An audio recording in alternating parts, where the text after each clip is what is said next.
Welcome back दोस्तों। मैं Aditya Gupta from NIT Jamshedpur आप सभी का फिर से स्वागत करता हूं आपके अपने चैनल टीवीआईटी में। तो दोस्तों, हम लोग कर रहे थे acid base and salt chapter, और इस लेक्चर 3 में हम पढ़ने जा रहे हैं सारी प्रॉपर्टीज एसिड्स और बेसिस की। फिर हम देखेंगे एसिड बेसिस में क्या कॉमन प्रॉपर्टीज होती हैं। उसके बाद आज देखेंगे पीएच स्केल। तो चलिए स्टार्ट करते हैं। तो सबसे पहले हम रिवाइज करते हैं कि एसिड्स क्या होता है और उसके प्रॉपर्टीज देखते हैं। फिर साथ में हमने लास्ट लेक्चर में जितने भी केमिकल रिएक्शंस देखे थे उसको एक साथ कंक्लूड करेंगे। तो देखिए, बेसिकली एसिड्स वो सब्सटेंस होते हैं जो H+ आयन रिलीज करते हैं। कहाँ पर? एक्वस सॉल्यूशन में। और इस डेफिनेशन को कहते हैं हम अपना आर्हेनियस डेफिनेशन। तो देखिए, अगर कहीं एग्जाम में भी क्वेश्चन आए और पूछे व्हाट आर एसिड्स, तो आप क्या बोलेंगे? एसिड्स आर दो substances that release H+ ion in aqueous solutions। इसी तरह बेस के लिए आप क्या बोलेंगे कि substance that releases OH- ion. OH- क्या होगा आपका? हाइड्रोक्साइड आयन इन aqueous solution। और ये दोनों ही आपका क्या है? आर्हेनियस डेफिनेशन है या फिर आर्हेनियस कॉन्सेप्ट है। अब हम कुछ प्रॉपर्टीज देखते हैं एसिड्स की। पहला प्रॉपर्टी हमने क्या पढ़ा था? उनके टेस्ट के बारे में। और एसिड्स का टेस्ट कैसा था? सोर यानी खट्टा था। तो एसिड्स आर सोर इन टेस्ट। इसका बहुत ही बेसिक एग्जाम्पल आपके क्या है? लेमन, या फिर आपका जिसे कहते हैं नींबू। तो लेमन में हमारा क्या होता है? सिट्रिक एसिड प्रेजेंट होता है, जिसकी वजह से इसका जो टेस्ट होता है वो खट्टा होता है। तो लेमन में होता है आपका सिट्रिक एसिड, ये भी आप ध्यान रखिएगा। फिर हमने नेक्स्ट पॉइंट क्या पढ़ा था इंडिकेटर्स में? इंडिकेटर्स में हमने ये पढ़ा था कि जो हमारा लिटमस पेपर होता है वो ब्लू लिटमस को रेड लिटमस में कलर चेंज शो करता है। यानी हमारा जो ब्लू कलर का लिटमस पेपर होगा वो रेड कलर में चेंज हो जाएगा। किस केस में? जब हम एसिड को टेस्ट कर रहे हैं। अब इसके बाद एसिड्स को दो छोटे छोटे कैटेगरी में बांटा गया है। वो है आपका एक ऑर्गेनिक एसिड्स और दूसरे हैं मिनरल एसिड। अब एक एक करके इसे समझते हैं। ऑर्गेनिक एसिड्स बेसिकली आपके वो एसिड्स हैं जो प्लांट मटेरियल्स में प्रेजेंट हैं या फिर जो एनिमल्स में प्रेजेंट हैं।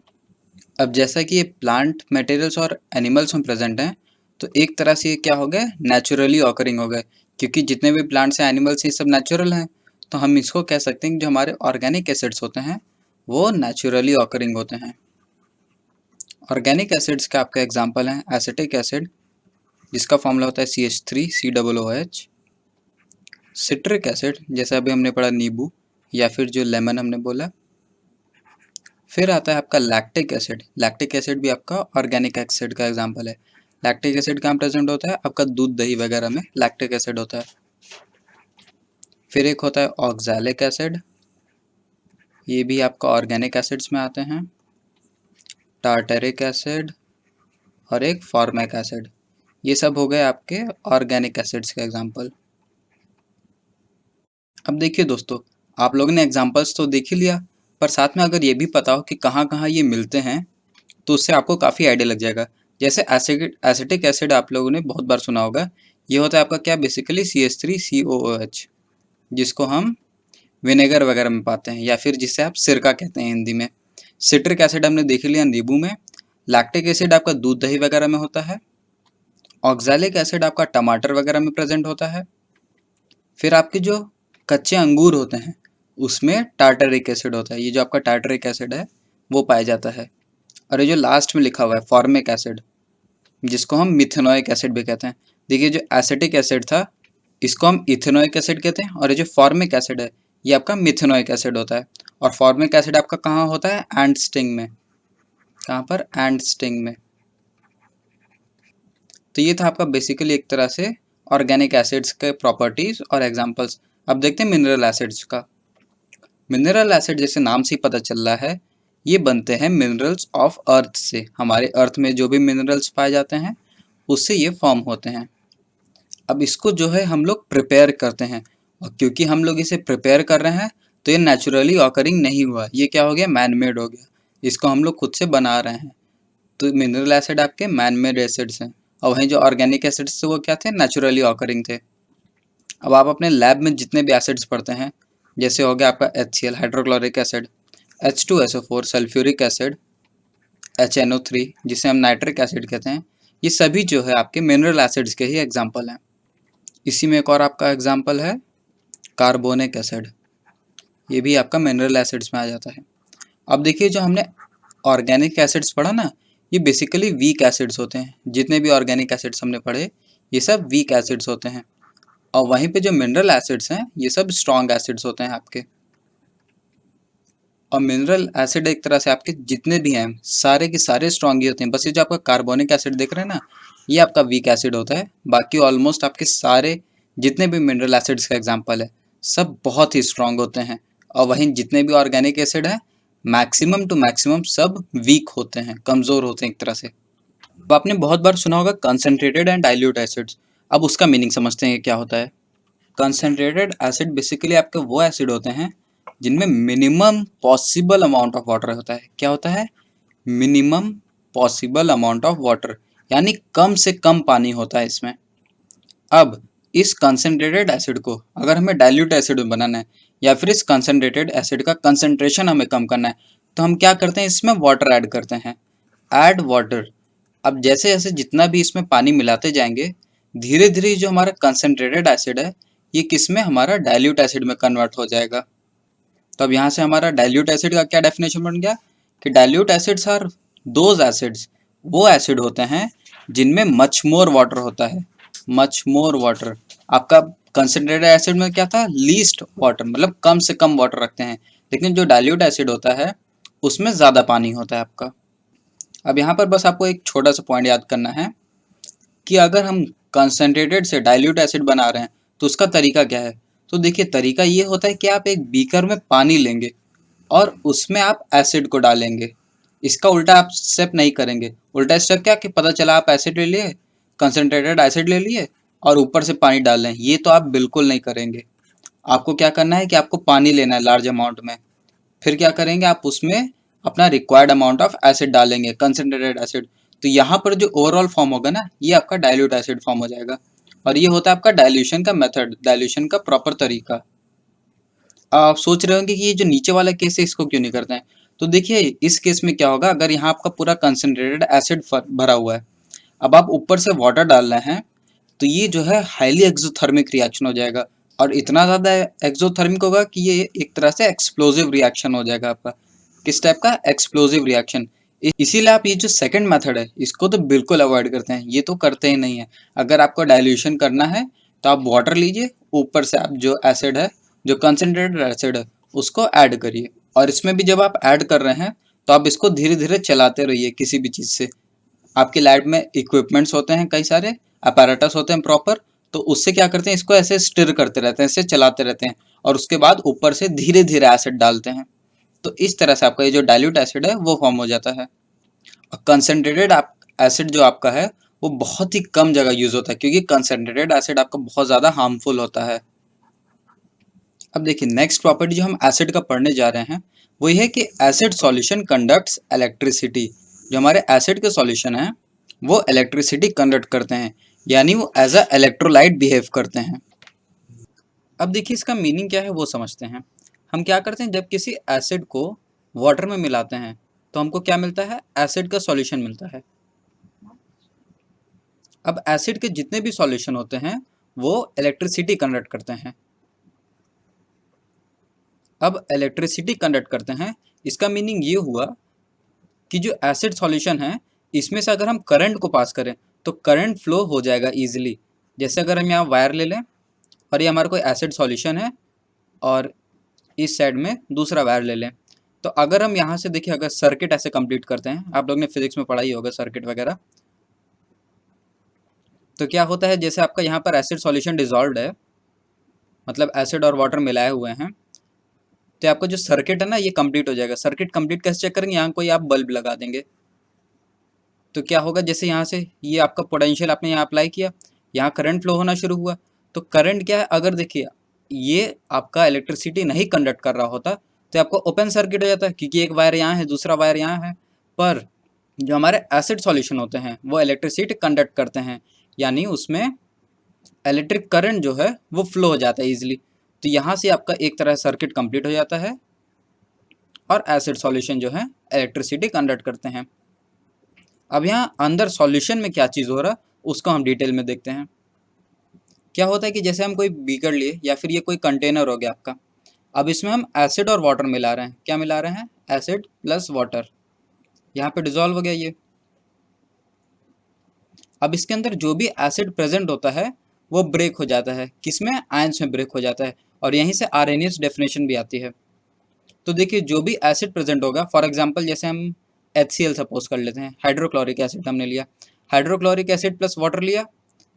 अभी जो हाइड्रोक्लोरिक एसिड प्लस वाटर है ये जब इसमें जाएगा ना तो ये डेसोसिएट हो जाता है या फिर ये ब्रेक हो जाता है। किसमें ब्रेक होगा? H प्लस आयन और Cl माइनस आयन, यानी ये अपने आयन्स में ब्रेक हो जा रहा है। सिमिलरली अगर हम H2SO4 लेते हैं, सल्फ्यूरिक एसिड जिसे कहते हैं, या फिर HNO3 नाइट्रिक एसिड, तो ये भी अपने आयन्स में डेसोसिएट हो जाते हैं या फिर अपने आयन्स में ये ब्रेक हो जाते। और ब्रेक होकर हमको क्या मिलता? H प्लस आयन और यहाँ सल्फेट आयन। इसी तरह लास्ट केस में क्या मिलता? H प्लस आयन और नाइट्रेट आयन। तो आप देख रहे होंगे कि जितने भी एसिड्स हैं उनमें क्या हमको कॉमन मिल रहा है? H plus ion. और यहीं से आपका जो आरएनएस डेफिनेशन ऑफ एसिड है वो आता है। और हमने क्या पढ़ा था कि acids are substances that release H plus ion. कहाँ पर? एक्वस सॉल्यूशन में पढ़े थे।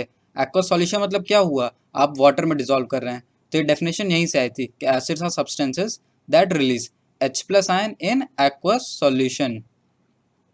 और कंडक्शन का रीजन क्या पता चला कि इलेक्ट्रिसिटी क्यों कंडक्ट कर रहा है? कि जब हमारे पास सॉल्यूशन में चार्ज हो गए तो ये चार्ज फ्लो ऑफ करंट को सपोर्ट करेंगे और इसलिए इसके अंदर जो इलेक्ट्रिक करंट है वो इजीली पास हो जाएगा। अब एक छोटा सा पॉइंट और रहता है, ये जो हमारा H प्लस आयन मिला, हाइड्रोजन आयन, ये क्या होता है? हमारा पानी में H2O प्रेजेंट होता है तो इसके साथ कंबाइन होकर क्या फॉर्म कर लेता है? Hydronium ion. हाइड्रोनियम आयन होता है आपका H3O प्लस। तो अगर आप H3O प्लस लिख रहे हैं या फिर H प्लस एक्वस लिख रहे हैं तो दोनों बात सेम हुआ, क्योंकि ये बस लिखने का तरीका अलग है, दोनों हम सेम ही चीज़ कह रहे हैं। H प्लस एक्वस मतलब क्या होगा कि H प्लस को हम पानी में मिला रहे हैं और जब इसको आपस में मिलाते हैं तो एक रिएक्शन होता है और हमें जो फाइनल प्रोडक्ट मिलता है वो है H3O प्लस। इसका नाम क्या हो गया? आप हाइड्रोनियम आयन। इसको भी आप लोग याद रखिएगा। तो यहाँ तक आपको अभी बस इसमें 2 पॉइंट याद रखना है। क्या? कि पहला, एसिड सॉल्यूशन कंडक्ट्स इलेक्ट्रिसिटी, और दूसरा पॉइंट ये कि जितने भी एसिड सॉल्यूशन होते हैं जब उसको हम पानी में मिलाते हैं तो हमें हाइड्रोजन आयन कॉमन मिलता है। जितने भी एसिड्स हैं वो H प्लस आयन में डेसोसिएट हो जाते हैं, ब्रेक हो जाते हैं। तो क्या सेकंड पॉइंट आपको याद रखना है कि H प्लस आयन सब में मिलेगा जितने भी एसिड्स हैं जब उनको हम पानी में डिजोल्व कर रहे हैं, यानी उसका एक्वा सॉल्यूशन ले रहे हैं। अब इतने प्रॉपर्टीज के बाद कुछ केमिकल प्रॉपर्टीज रिवाइज करते हैं जो हमने लास्ट लेक्चर में देखा था। लास्ट लेक्चर में क्या हमने देखा था? रिएक्शंस देखी थी। किसके साथ? जब हम मेटल के साथ रिएक्ट करा रहे थे या फिर मेटल कार्बोनेट, और उसमें फिर मेटल बाइकार्बोनेट भी हम लोग ने देखा था, और फिर एसिड और बेसिस के न्यूट्रलाइजेशन रिएक्शन। तो फर्स्ट रिएक्शन क्या था कि मेटल प्लस एसिड, क्या हमने पढ़ा था? हाइड्रोजन गैस निकलता है। और हाइड्रोजन गैस को हमने कैसे चेक किया था कि अगर एक बर्निंग मैचस्टिक लाएंगे तो उसमें क्या आएगा? पॉप साउंड आएगा। पॉप साउंड से हमने पता किया था कि हाइड्रोजन गैस है। और रिएक्शन क्या था कि ये आपस में रिएक्ट करके सॉल्ट फॉर्म करता है और आपका हाइड्रोजन गैस। फिर सेकंड रिएक्शन हमने पढ़ा था मेटल कार्बोनेट्स और मेटल बाइकार्बोनेट। बाइकार्बोनेट का ही दूसरा नाम हाइड्रोजन कार्बोनेट है। तो रिएक्शन था मेटल कार्बोनेट प्लस एसिड और दूसरा था मेटल बाइकार्बोनेट, उसको भी हम एसिड से रिएक्ट करा रहे थे। और दोनों ही रिएक्शन में कॉमन प्रोडक्ट क्या मिल रहा था? सॉल्ट प्लस CO2 या फिर जिसे आप कार्बन डाइऑक्साइड कहते हैं प्लस वाटर। फिर यहाँ पर हमने ये भी देखा था कि हम CO2 को कैसे टेस्ट करते हैं। जैसे हाइड्रोजन गैस के लिए हमने क्या कहा था कि पॉप साउंड आता है। CO2 के लिए 2 चीज़ था। पहला कि अगर आप बर्निंग कोई चीज़ इसके पास लाएंगे तो वो बुझ जाएगा, और दूसरा क्या था कि लाइम वाटर को ये मिल्की टर्न करता है। Lime water turns milky. फिर नेक्स्ट रिएक्शन में बहुत कॉमन रिएक्शन पढ़ा था जो हम क्लास 8 से पढ़ते आ रहे हैं। क्या था कि एसिड प्लस बेस ये आपस में रिएक्ट करके क्या फॉर्म करते हैं? सॉल्ट एंड वाटर, और इसको आप कहते हैं अपना neutralization reaction, salt plus water. फिर नेक्स्ट रिएक्शन क्या था कि मेटल ऑक्साइड अगर हम ले रहे हैं और उसको एसिड के साथ रिएक्ट करा रहे हैं, तो उस केस में आप याद करिए बनता था सॉल्ट प्लस वाटर। तो आप देख रहे होंगे एक तरह से कि जितने भी रिएक्शन हो रहे हैं एसिड के, उसमें एक तरह से सॉल्ट तो फॉर्म ही हो रहा है। और जब आप इसको लिख के ट्राई करेंगे ना, जैसे आप खुद से एग्जाम्पल कोई लेके सपोज करेंगे, जैसे हो सकता है एग्जाम में आपको ना याद आ रहा हो कि इसको मेटल प्लस एसिड से क्या बनता है, सॉल्ट प्लस हाइड्रोजन गैस, तो आप खुद से एक एग्जाम्पल सोच लीजिएगा। खुद से कोई मेटल ले लीजिए, फॉर एग्जाम्पल आपने ले लिया सोडियम मेटल, फिर एक एसिड ले लीजिए, एसिड जैसे ले लिया आपने H2SO4, तो इसको आपस में रिएक्ट करा दीजिए, क्या बन जाएगा ये Na2SO4, और साथ में हाइड्रोजन गैस रिलीज हो जाएगा। तो देखिए अगर आप रिएक्शन भी कर ले रहे हैं ना, तो आप बेसिकली बता सकते हैं कि जैसे आप कह देंगे कि Na2SO4 आपका सॉल्ट बन गया और हाइड्रोजन गैस रिलीज हो रहा है। और एग्जाम में भी आपको बेसिकली क्या ही पूछेगा, या आपसे ये जनरल रिएक्शन पूछ सकता है, या आपको वो खुद ही ऐसा एग्जाम्पल देके पूछेगा कि प्रोडक्ट बताइए, या प्रोडक्ट उसमें प्रेडिक्ट करिए, आपको 4 ऑप्शन दे देगा। फिर ये दो छोटे छोटे टेस्ट थे हाइड्रोजन गैस के और CO2 के, ये आपको एज अ एक्टिविटी दिया है NCERT में, इसको भी आप ध्यान रखिएगा। और लास्ट लेक्चर में इसको अच्छे से एक्सप्लेन किया गया है, अगर आपने वो लेक्चर नहीं देखा है तो पहले आप उसको देख लीजिए, वो बहुत इंपॉर्टेंट लेक्चर है। अब देखिए दोस्तों, यहाँ आपको जितने भी रिएक्शंस दिख रहे हैं, इसको आप एक कॉपी पे लिखते चलिए, नोट्स बनाते हुए चलिए, ताकि जब आपका एग्जाम वगैरह आए तो जल्दी से आपको क्विक रिवीजन में आसानी हो, आप तुरंत बस एक बार पलटें और जितने भी रिएक्शंस दिख रहे हैं उसको जल्दी जल्दी रिवाइज कर लें। अब यहाँ पर एक छोटा सा पॉइंट और छूट जा रहा है, ये जो हमने लास्ट स्लाइड में पढ़ा था ना, एसिड प्लस वाटर ये कंडक्ट इलेक्ट्रिसिटी, तो यहाँ पर आप लोग एक पॉइंट ये भी याद रखिएगा कि अगर वाटर ना हो, मतलब अगर पानी ना हो, तो हमारा जो एसिड है ना, ये अपना एसिडिक बिहेवियर नहीं शो करेगा। मतलब एब्सेंस ऑफ वाटर में एसिड अपना एसिडिक बिहेवियर नहीं शो करेगा।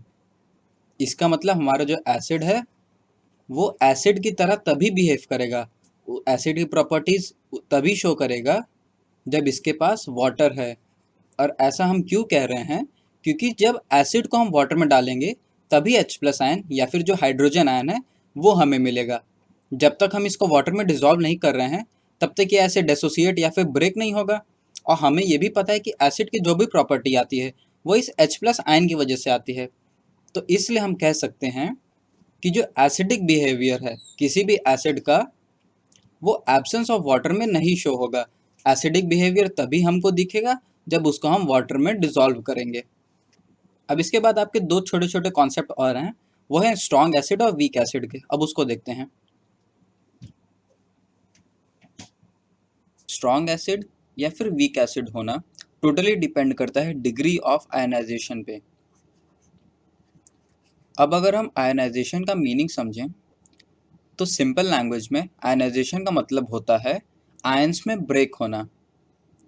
तो जिस भी केस में आयनाइजेशन ऑफ एसिड ज़्यादा होगा वो हमारा स्ट्रॉन्ग एसिड बन जाएगा, और जहाँ पर आयनाइजेशन ऑफ एसिड जिसका मतलब है आयंस में ब्रेक होना कम होगा वो हमारा वीक एसिड हो जाएगा। अब देखिए स्ट्रॉन्ग या वीक कैसे हो रहा है उसको ऐसे समझते हैं कि आयनाइजेशन मतलब हो रहा है ब्रेक इनटू आयंस। अब कोई भी एसिड जब आयंस में ब्रेक होगा तो हमें देखिए एक H+ आयन मिलेगा, साथ में नेगेटिव आयन मिलेगा। अब जितना ज़्यादा आयनाइजेशन होगा उतना ज़्यादा हमें H+ आयन मिलेगा। इसका मतलब जितना ज़्यादा H+ आयन होगा उतना ही हमारा स्ट्रॉन्ग एसिड होगा। तो फॉर एग्जांपल अगर हमारे पास समझिए जैसे 100 मॉलिक्यूल्स हो गए किसके, एसिड के, और जब इसको हम पानी में डिसॉल्व कर रहे हैं तो समझिए 100 H+ आयन और इसका जो नेगेटिव पार्ट था 100 नेगेटिव आयन्स में ब्रेक हो गया। तो इस केस में अगर 100 मॉलिक्यूल्स हमें 100 पॉजिटिव मिल रहा है और 100 नेगेटिव मिल रहा है, इसका मतलब कंप्लीट डिसोसिएशन हो गया, 100% डिसोसिएशन हुआ, 100% आयनाइजेशन हुआ, मतलब आयन्स में ब्रेक हो गया। तो इस तरह के एसिड को हम बोलेंगे स्ट्रॉन्ग एसिड। अब स्ट्रॉन्ग एसिड के आपके एग्जाम्पल क्या क्या हो जाएंगे, HCl मतलब हाइड्रोक्लोरिक एसिड, H2SO4 जो होता है सल्फ्यूरिक एसिड, और HNO3 यानी आपका नाइट्रिक एसिड। और वहीं पर वीक एसिड में आपका क्या होगा, जैसे आप 100 मॉलिक्यूल्स ले रहे हैं तो पता चला ये 50 H+ में ही ब्रेक हुआ, या फिर 40 में, या फिर मतलब कम में होगा। जो आपका स्ट्रॉन्ग है इसमें कम्प्लीटली हो जाएगा या फिर काफ़ी हाई रहेगा, बट जितने भी वीक एसिड्स हैं उसमें काफ़ी कम रहेगा क्या, आपका आयनाइजेशन। और यहाँ पर आपके वीक एसिड्स का एग्जांपल क्या हो जाएंगे, एसिटिक एसिड जो होता है फॉर्मूला CH3COOH। फिर हो जाएगा कार्बोनिक एसिड, कार्बोनिक एसिड का फॉर्मूला याद कर लीजिए H2CO3, ये होता है आपका कार्बोनिक एसिड। फिर एक सल्फ्यूरिक एसिड है, वो भी आपका वीक एसिड्स में आता है। सल्फ्यूरिक एसिड का फॉर्मूला हो गया H2SO3। अब स्ट्रॉन्ग या वीक होने से हमारे रेट ऑफ रिएक्शन पे भी फर्क पड़ता है। जितने भी हमारे स्ट्रॉन्ग एसिड्स हैं वो बहुत ही जल्दी बहुत ही तेज रिएक्शन शो करते हैं, कौन, जो हमारे स्ट्रॉन्ग एसिड है। और जितने भी वीक एसिड हैं वो स्लो रिएक्शन दिखाते हैं। अब यहाँ तक दोस्तों हमने पूरा एसिड कवर कर लिया, जितने भी केमिकल प्रॉपर्टीज थे वो भी पढ़ लिए, जो साथ में एसिड के इंडिविजुअल प्रॉपर्टी थे उसको भी देख लिया। अब हम बेस को एक बार में पढ़ते हैं। तो सबसे पहले बेस का हम डेफिनेशन देखेंगे। बेस का डेफिनेशन हम आर्हेनियस डेफिनेशन रिवाइज करते हैं। हमने पढ़ा था substances that release OH minus ion in aqueous solution, these are called bases. यानी वो सब्सटेंसेस जो एक्वस सॉल्यूशन में, मतलब जब उसको हम पानी में डिसॉल्व कर रहे हैं और OH माइनस आयन रिलीज करें। OH माइनस आयन आपका क्या होगा, हाइड्रोक्साइड आयन। तो इस तरह के सब्सटेंसेस को हम बेस बोलेंगे। अब बेस की प्रॉपर्टी क्या थी, they are bitter in taste. जैसे आपका एसिड में पढ़े थे, एसिड्स आर सोर इन टेस्ट, आपके जो बेस हैं उनका टेस्ट बिटर होता है। फिर हम इंडिकेटर की प्रॉपर्टी रिवाइज करते हैं। इंडिकेटर में हमने लिटमस पेपर का टेस्ट पढ़ा था और ये पढ़ा था कि जो बेस हैं वो रेड लिटमस को ब्लू में टर्न कर देते हैं। और याद करने का तरीका क्या था कि ब्लू से बेस, मतलब बी से ब्लू और आपका बी से बेस, तो रेड लिटमस को ब्लू लिटमस में ये कलर चेंज शो होगा। कब, जब आपका बेस लिया जा रहा है। फिर अगला पॉइंट है basis conduct electricity in solution, यानी कि वो एज अ इलेक्ट्रोलाइट बिहेव करते हैं। और ये पॉइंट आपका टोटल, जैसे आपने एसिड में पढ़ा था सेम वही पॉइंट है, बस वहाँ पर आपको H+ आयन मिल रहा था, यहाँ आपको OH माइनस आयन मिलेगा। और ये हर बेस में कॉमन होता है, जितने भी आप बेसिस लेंगे हर बेस में आपको OH माइनस आयन यानी हाइड्रोक्साइड आयन जो है ये कॉमन मिलेगा। जैसे आपको हर एसिड में H+ आयन मिलता है, वैसे हर बेस में आपको हाइड्रोक्साइड आयन मिलेगा। अब इसके बाद हम देखेंगे केमिकल रिएक्शन का प्रॉपर्टी। और लास्ट लेक्चर में ही हमने देखा था कि बेस प्लस मेटल करेंगे तो हमें हाइड्रोजन गैस मिलेगा, और हाइड्रोजन गैस के साथ क्या मिल रहा है, सॉल्ट। और ये हमने लास्ट लेक्चर में अच्छे से पढ़ लिया है। तो अब जल्दी से बस जल्दी जल्दी इसको क्विक रिवीजन कर लेते हैं। और ये भी पढ़ा था कि सारे बेस नहीं शो करते, कुछ ही बेस ऐसा रिएक्शन शो करते हैं। हमने वहाँ पर कौन सा एग्जाम्पल लिया था, NaOH का लिया था, सोडियम हाइड्रोक्साइड, और साथ में हमने जिंक मेटल लिया था। और ये रिएक्ट करके क्या फॉर्म कर रहा था, Na2ZNO2, ये आपका सॉल्ट है। और इस सॉल्ट का नाम क्या होता है, सोडियम जिंकेट। क्या होता है, सोडियम जिंकेट। और इसके साथ आपका हाइड्रोजन गैस भी फॉर्म होगा H2, इसको ब्रैकेट में G लिख दे रहे हैं, गैस। फिर इसमें नेक्स्ट रिएक्शन वही था आपका एसिड प्लस बेस वाला, न्यूट्रलाइजेशन रिएक्शन। और एसिड प्लस बेस आपस में रिएक्ट करके बनता है सॉल्ट एंड वाटर। ये तो अब तक आपको अच्छे से याद हो गया होगा, आपने इतने बार पढ़ लिया है। और इसी का नाम होता है आपका न्यूट्रलाइजेशन रिएक्शन। फिर एक लास्ट केमिकल रिएक्शन हमने पढ़ा था कि अगर हम किसी बेस को रिएक्ट कराते हैं नॉन मेटल ऑक्साइड से, किससे, नॉन मेटल ऑक्साइड से, तो याद करिए क्या प्रोडक्ट बना था, यहाँ पर भी आपका सॉल्ट और वाटर बना था। और हमने एग्जाम्पल वहाँ पर क्या लिया था, बेस का याद करिए, हमने एग्जाम्पल लिया था कैल्शियम हाइड्रोक्साइड, जो हम लास्ट लेक्चर में समझ रहे थे। और नॉन मेटल ऑक्साइड का आपने एग्जाम्पल क्या लिया था, CO2, कार्बन डाइऑक्साइड। और इसे रिएक्ट करके आपका क्या फॉर्म हो रहा था, CaCO3, calcium carbonate plus H2O। और ये आपका लाइम वाटर टर्न्स मिल्की वाला ही रिएक्शन है, अगर आपको याद आ रहा हो। और CaCO3 आपका होता है कैल्शियम कार्बोनेट, और CO2 आपका यहाँ पर जो लिया गया है ये नॉन मेटल ऑक्साइड है। अब जैसे हमने एसिड में पढ़ा था स्ट्रॉन्ग एसिड और स्ट्रॉन्ग बेस, वैसे ही एकदम सेम बेस में भी हमारे दो कैटेगरी होते हैं, क्या, स्ट्रॉन्ग बेस और वीक बेस। और यहाँ पर भी डिसाइडिंग फैक्टर होता है आयनाइजेशन आपका। और अगर आप ध्यान से सोचें तो आयनाइजेशन ऑफ बेस में आपको क्या मिलेगा, हाइड्रोक्साइड आयन। हाइड्रोक्साइड आयन मतलब OH माइनस आयन, साथ में एक पॉजिटिव पार्ट मिलेगा। अब कोई भी बेस स्ट्रॉन्ग बेस कब होगा, जब आयनाइजेशन कंप्लीट होगा, यानी आयनाइजेशन ज़्यादा से ज़्यादा होगा। अब आयनाइजेशन ज़्यादा से ज़्यादा होगा मतलब हमारे पास OH ion, OH minus ion जो हमारा हाइड्रोक्साइड आयन है वो ज़्यादा होगा, और जितना ज़्यादा OH माइनस हाइड्रोक्साइड आयन होगा उतना ही स्ट्रॉन्ग हमारा बेस होगा। जैसे हमने एसिड में पढ़ा था वहाँ पर H प्लस था, यहाँ पर OH माइनस है, पूरा सेम सिनेरियो यहाँ पर भी है। और जहाँ पर आयनाइजेशन कम होगा यानी आपका OH माइनस आयन कम है, वो आपका वीक बेस हो जाएगा। अब एग्जाम्पल आप याद कर लीजिए, स्ट्रॉन्ग बेस का एग्जाम्पल है NaOH यानी आपका सोडियम हाइड्रोक्साइड। फिर दूसरा है KOH, KOH मतलब आपका पोटेशियम हाइड्रोक्साइड। वीक बेस में आपका एग्जाम्पल हो जाएगा NH4OH, NH4OH मतलब अमोनियम हाइड्रोक्साइड। सेकंड एग्जाम्पल हो जाएगा CaOH होल ट्वाइस यानी आपका कैल्शियम हाइड्रोक्साइड। एक और एग्जाम्पल लिख लेते हैं MgOH होल ट्वाइस यानी आपका मैग्नीशियम हाइड्रोक्साइड। अभी जो बेस टॉपिक आपका है ये भी यहाँ पर अप्रॉक्स लगभग खत्म हो गया। अब इसमें एक छोटा सा पॉइंट रह जा रहा है, वो है एल्कली। एल्कली वैसे मैं पहले लेक्चर में बता चुका हूँ, पर यहाँ फिर से रिवाइज कर लेते हैं। तो एल्कली सिंपली हमारे वो बेस होते हैं जो वाटर में सॉल्युबल होते हैं। इसका मतलब अगर हमको डिफाइन करना हो तो हम कहेंगे a base which is soluble in water. कहाँ पर? Soluble in water. जो बेस वाटर में सॉल्युबल हो उस बेसिस को अलग से एक नाम दिया गया है और वो है एल्कली।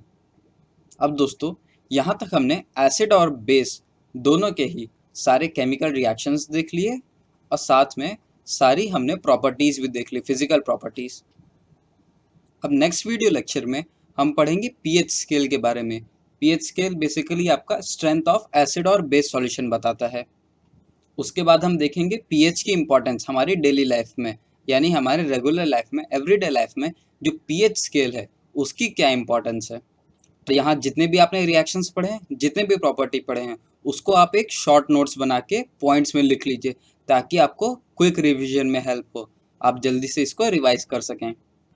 और एक छोटा सा टिप ये भी है कि जितने भी जनरल रिएक्शंस होते हैं अगर आपको एग्जाम में उस समय नहीं याद आ रहा तो आप उसमें कोई भी एग्जाम्पल पुट करिए, और एग्जाम्पल पुट करने के बाद जो आपका प्रोडक्ट बन रहा है उससे आंसर को प्रेडिक्ट करने की या आंसर को पता करने की कोशिश करिए। उस तरह आपका क्वेश्चन भी सॉल्व हो जाएगा और आपके मार्क्स भी बचेंगे।